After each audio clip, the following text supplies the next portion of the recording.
15k, guys. I still don't believe it. Thank you. And it just happened to be the day where I had an insane battle with this guy, Daniel Espes. We were both down a lot of positions because we were caught up in wrecks and had to take evasion action, but this battle will go up until the final corner of the race. It was an intense battle and I really want to share it with you. So sit back and let's watch it together. Right now, Daniel was really on my tail, taking the inside line, having a bit of a speed advantage, having the inside line as well. I was not trying to let him by, but it's a lot easier to overtake on the inside. You really have to defend it. It's a bit harder on the outside, but right now I'm quite close, so I'm trying to attack him into the next corner, going on the inside, braking late, but leaving a little bit more space. And you know what's the thing? When someone is having a bad race, because obviously both him and me were not having the greatest race. We're P17 and P18 right now. And in a way, I'm assuming that he will take more risk than if he was in the front. So because of that, I just have to leave a little bit more space, because you never know, I've been there as well. I know how it is to just be a little bit more heated, and you can make more mistakes. So I was leaving a bit more space for him, but you will see, like, the battle will get a bit tighter and tighter and tighter. Right now, just following closely. This corner was annoying, but luckily here we don't get the 1x. Very easy to get the off track here. We're trying to set up the exit, but you'll see like a mistake there. Completely messed up the corner, because in my mind I just wanted to attack him into the next one. I don't know if you raced F4 this week or if you raced F4 in general, but if you're stuck in a pack of cars, especially in this Trento field 3.4k where everyone is quite quick, you can't just stay back forever. You have to attack, you have to move forward, and this was what I was trying to do. So getting a head start and trying to just get position is really good. Now we're not close enough this lap, but we're looking closely at the guys in front because they are quite close and I can already see them touching. And you see, 3 of them, they touched, they spun, and quite difficult in that corner. Quite difficult. That's why I always leave a bit of margin there if possible. Now this one was quite annoying. In this corner I was losing time due to dirty air, but also Daniel was really good in that corner. I was gaining the time back in this part of the track though. I think this part of the track was my strongest part and I was gaining to a lot of guys there. But now I'm closing and closing and closing, and you see here Ryan does a mistake, and now Daniel has the inside. And Daniel is quite in front, so he will be in front and the apex. It's gonna be easy to take it. I just show on the inside, but I'm not crazy to just go from that far off. So I'm trying to make Ryan think that I'm gonna attack. Ryan, in a way, it's both defending and attacking. He's defending from me, but he's attacking Daniel. And this just puts us into such a nice position because they both fought into that corner. We have a better exit. Now we have the slipstream. So we're gonna get Ryan for sure. See, the speed advantage is huge. And now we're attacking Daniel in the hairpin. We have the better position for the corner. We brake very, very hard, as you can notice, going to 100% on the brakes. Daniel is close though.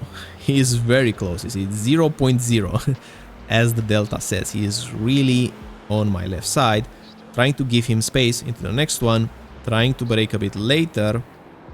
But I was in front, but he was showing the nose and I had to leave a little bit more space for him. Now, was this fair?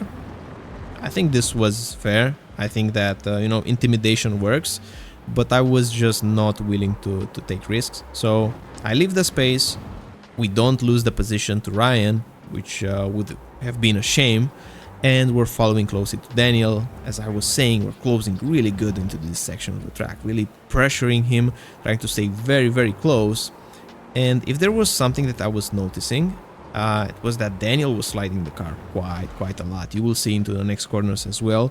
So I think we were doing a little bit more better job with managing the tires. Now in this corner, we completely go off. And, you know, getting the 1x is not good. But now, prioritizing the exit, braking a lot earlier. He has a moment here. He catches the car, but he has a big moment. We're very close right now. Like, it's gonna be impossible for him to just defend the inside. The inside was very good here. I'm trying to squeeze him. I'm trying to make space. He's not trying to leave me any space, but you know, you still have to try. Don't get very close because the netcode can be harsh. He's braking very late, but I can cover the apex, pushing the throttle early, and now I'm a little bit more ahead compared to the last lap.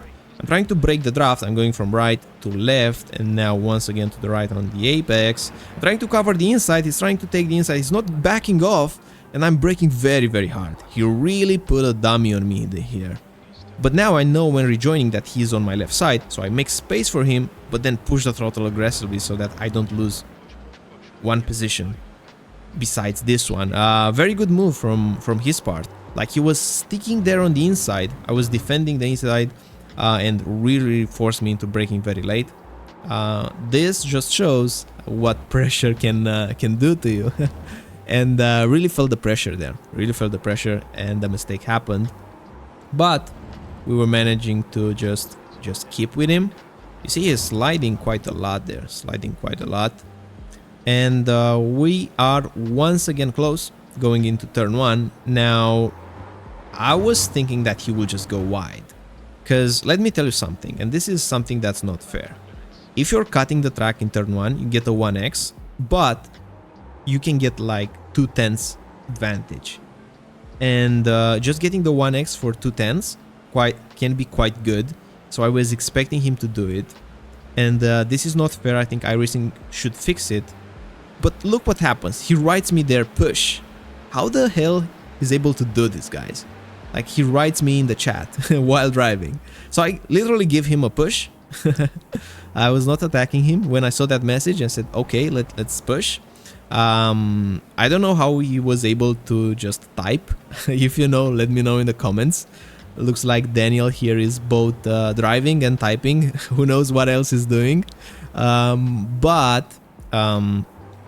He said push, and I said, okay, let's just maybe, in a way, you see the guys in front are fighting. There are 3 seconds in front, and me and Daniel have a little bit better pace than them. So it makes sense to just not fight very hard, and I was agreeing. So in my mind, I was saying, look, this is lap 11. Let's just push for one more lap, see if we can catch the guys in front. If we can't, then the next lap I'm gonna attack Daniel. So right now I'm just really trying to stay close. Has quite a nice corner exit around here, but our exit was decent as well. And really hoping that the guys in front will fight. Look, once again, taking this line, getting the 1x. iracing should fix it because it's a big advantage if you're using it, and just losing safety rating for it, it's not enough in my opinion. But we're having such a bad corner exit around there. Like, we could have been 0.2 behind Daniel and attack him into the next corner if we wanted to, or push him, like literally push him, because he can go a little bit faster and we can catch up to the guys in front, but not close enough. So just talking behind, being once again very aggressive on the throttle. And look what we have here. We have Alejandro in front, which I think he had had a contact while battling, and now seems like Daniel was quite smart to make that call, because now we're very close. We're really close, and we have the opportunity to get this position, both me and Daniel. And I know that Daniel is aggressive, so I'm really trying to stay close to him, so that whenever he makes a mistake, or whenever he just get the position, I can get it as well. It's very easy to get a position and pass someone when he's already being passed, because there's a space there that you can feel. That's exactly what I was trying to do. Just following closely, but oh, Alejandro does a big mistake, and we were both lucky to just not get collected there. But this is the final lap of the race, so the gloves are off because there's a 3-second gap. We won't close it, so this is it. This is the lap. I want to brake way earlier right now. Really trying to set up the move. He was braking earlier as well, and I was expecting this. Not because he was brake checking me, but because he wants a good exit as well. And now we're in the perfect position to be in the final lap. We're trying to get the draft, taking the inside. Now, I know why he stayed on the outside, because the outside becomes the inside in the next corner, and he already beated me twice in that corner. Taking the inside, and we have, ooh, a huge spin there. And I think Daniel just had to slow down a little bit more, because he's now 0.3 seconds behind, I think because of that guy, and he's not able to attack me here, which make things a bit easier.